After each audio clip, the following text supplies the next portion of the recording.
So today was a really quick shoot, and in 3 different outfits, plenty of looks, a great model to work with. Brooke, we've been shooting since she's been 16, and she's going into her 3rd year of college.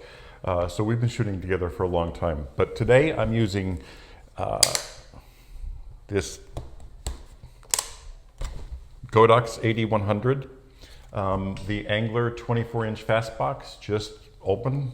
By the way, the Godox AD100, this one has the corrected lens, but the flash point wasn't corrected. It still has that greenish tint to it. But the Godox that I got is definitely corrected, so that's a positive. I do love this new mount with this Angler that locks in up top. Fantastic. The other thing is the Westcott backdrop. You'll see me change it out. These are so quick and easy to change. I mean, it took no time in the shoot, and we had a short amount of time, and I was just able to snap this thing, boom, boom, boom. Yeah, I can use the roll-up backdrops and so forth, but for a location or just a quick setup where people can't hang that stuff in their house and don't want to use the hard, long tubes. I mean, these were thrown up in a ball, and I used this and the pink one. I mean, literally, this is how it is on my shelf over there.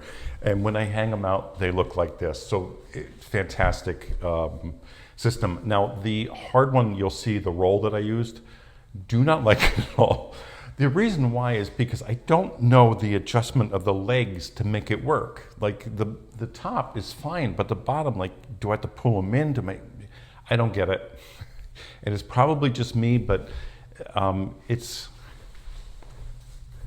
it comes on a roll. It's not the material. It's like this vinyl. It is a nice, I'll show you a couple of shots from the shoot, but it's just harder to work with. I'm sure it's fantastic if I knew what the hell I was doing with it or knew the right adjustments on the backdrop to use it. But, for the first time, I was dumbfounded, that being said. Anyway, and then I use the Hasselblad X1D Mark II with the 65mm lens. Nothing special here, like really nothing special at all. Well, the camera's special to me, but this AD100 and this Angler box, I mean, the price of these two together and the stand is cheaper than one of the main name brand ones. The Westcott Fest, whatever this is, I'll leave it in link, the X Drop or whatever the hell it's called. This is great. I seriously love this. I really do want to buy more material for this in different colors because it's so much fun to use, and it gave the photos such pop. It was just easy. Anyway, here's the shoot. I hope you enjoy it. If you have any questions, leave them below. Okay, so I wanted to show you the import first because we shot literally for 1/2 hour. And I know like a lot of people will shoot 1,000 shots in that time period, or spend at least 2 hours on the model and shoot 3,000 photos. It's crazy to me. But here I'm importing, there's only 149 photos in a 1/2 hour. And I guarantee you we talked probably 15 minutes of that time because we haven't seen each other for a while. She's been away to college for the past 2 years, or 1.5 years from the last time I shot her. And I started shooting her when she was very young, like 16, 15 or 16. And she was shy and timid when I first started shooting her. Much better now. She's, easier, smoother to work with, flows through poses. And having a 1.5 year break in between our last shoot was really impressive on how well she did in front of the camera. But this is more about the photography than the model. So anyway, the AD100 on the Godox side, fantastic. I really love these lights. The Flashpoint 100, the brother to the Godox, they didn't change the lens, so you still have that green tint, which I hate. But the Godox AD100, if you get a new one, they have corrected it. They put the new lens in, so it's not a green tint. That being said, I would highly recommend the AD100s because this thing, I think I had one misfire the entire time. It just worked every single time. Now I am shooting it in manual. I'm not shooting in TTL. I think I was at 1/8 to 1/4 power. Um, depending on how close I put it to her. When I put it to the side, I dropped it down to 1/8, and when it was back in the center, I had it 1/4. It just works. It works fantastic, and that's with a bright window light, um, and without the flash, it's dim, very dim. And I wish I took one without the flash so you can see what it was. But the light is producing, I would say, at least 80% of the light that you see on her. Now, putting it off the side like this, normally I love shadowing, but with this backdrop or these, colored backdrops, I like even. I don't know what it is, but, you see the left side there. It's darker. The shade changes. It's just not for me. It's a mental thing, I'm sure. It doesn't look bad, but just for me, I just don't like it as much. Now, if I move it up and feather it just a little bit more, it's a little bit better. It's not so uneven. And then I have that V flat on the left side to fill in some shadows. It did look nice. There you can see it. You can still see that the right side is a little brighter than the left. This doesn't bother me as much, but it still bothers me. So I always end up going back to the center with the light, with a colored backdrop like this. With a white wall or, that kind of stuff, it doesn't bother me. But with the colored backdrops, it does. Now, these backdrops, these X-Drop Pro system, I absolutely positively love these things.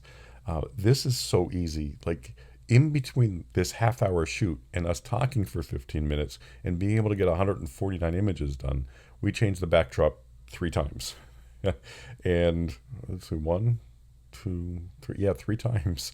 Now, the cloth backdrops, this is the smaller one. This is the 5x7. I still have the, the full 10, the larger X-Drop Pro.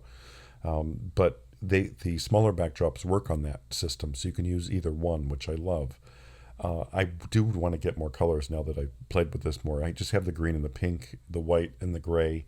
Now the white and the gray I have in full size, and the green and the pink I have in the smaller size, and it works out great. Honestly, it's it is a decent size for what I'm doing.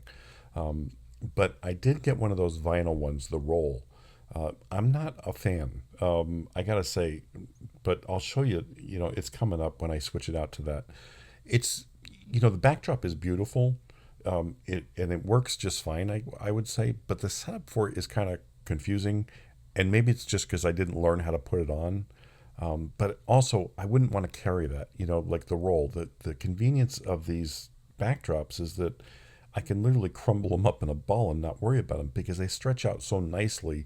They look great when you put them on. Now here's that final one. Like I said, the color, the tone, the pattern, whatever you want to call it, is nice. But this is me scrambling to put this thing up, and I couldn't figure out like how to move the feet in so it would fit. Because I wanted to, obviously have this one taut and not wrinkled, but I just gave up literally and just let it hang after a while because it wasn't working. And then when I shot her, with this backdrop, it looked like more like a school portrait than, I don't know. I just didn't vibe with it. Like if I was doing, a young person's headshot or portrait, I think this would be great.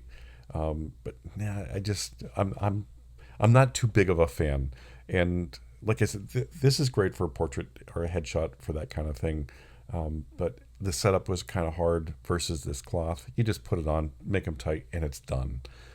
So I highly recommend this backdrop system if you need a portable backdrop system. And you have to think about it, like with the AD100 and that Angler softbox and this backdrop, I mean, really, do you need anything else? If you're in a dark area, like or a dark place or a studio without windows, I would suggest 2 lights. I mean, you can get an AD100 and one of those little pocket flashes, Godox, the 350 or the V1, and you have a whole studio ready to go. But you can see these images. These are pretty much out of camera. I cropped them, and that was about it. I hope you enjoyed the shoot.